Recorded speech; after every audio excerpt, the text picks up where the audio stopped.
And I would ask you, well, why is it that they've never said, let's just have a congressional hearing. Let's bring together the experts on reparations and let's have them explain to us what they found in their research. Why is it that they say, well, we need to study it. We don't know if black people are owed anything. There's plenty of documentation, right? So let's keep going here. I mean, we know why. We know, right? It's a delay tactic. That's politics. But given that we know why, the question is, well, what do you do about it? So both free and enslaved blacks were forced to delay their land ownership dreams and await the freedom that the Civil War would bring. Blacks were legally free by the Emancipation Proclamation, but the end of their servitude did not result in receiving compensation. I already mentioned that, sorry. Emancipation set blacks free as ignorant. This is what happened here. So the slaves weren't free, they were pretty much just laid off. He says emancipation set blacks free as ignorant, penniless, defenseless, landless, powerless, and non-competitive human beings. It's crazy that he's talking about 1865 because that sounds a lot like 2024, doesn't it? I mean, think about this. Let's look at these words. Let's remember we're meditating here. This is consciousness. Emancipation set blacks free as ignorant. Most of your kids are graduating school right now and can't even read. They got to go get jobs at McDonald's if they need pictures of the food so they know what to order. They can't read the word Big Mac. Um, Penniless, black wealth is going down, not up. Even black college graduates, many of them, the majority of them are going to die with a negative net worth. So so that check. Defenseless, well, I don't think we could defend ourselves if somebody really attacked and invaded our community. We couldn't defend ourselves. Most of us don't know how to fight with weapons and stuff.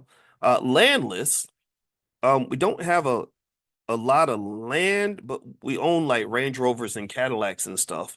I just saw a video. I saw a video of a celebrity on Shade Room where he gave his girlfriend some type of luxury car and some ice, like a diamond or something. And everybody thought that was a big deal, but ain't nobody really buying land like that.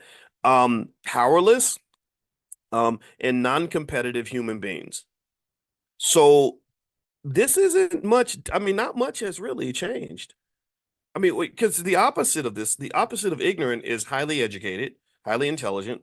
I don't think intelligence would be the way people would describe black culture. The opposite of penniless would be very wealthy.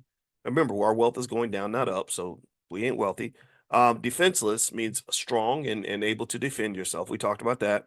Landless. Are we the biggest landowners in America, or do we own probably less land than we did 100 years ago before the wonders of integration? Powerless. I don't think we're powerful because I don't think powerful people have to spend as much time depending on others to defend us and protect us. And non-competitive, well, when you talk about competition, I would think of it like this, right?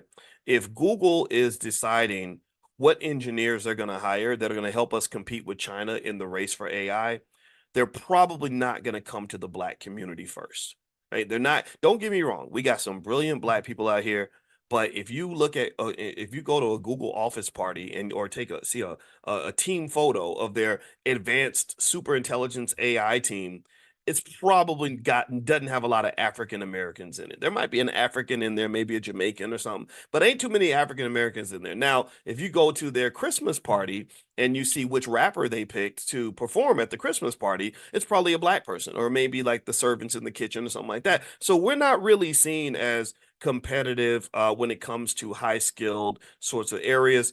I think a lot of that is because we outsource the educational process. So Kamala, if you're watching, if you want to impress someone like me, which I'm hard to impress, I'm probably not even worth it because I don't fit into political systems. But if you did theoretically want to impress someone like me, you would write a check immediately for $1 billion to fund black-owned schools so that we could go out and hire the thousands of black teachers and educators that could help our kids compete. One thing I've seen, and again, I'm into solutions. I'm not into just whining about the problem.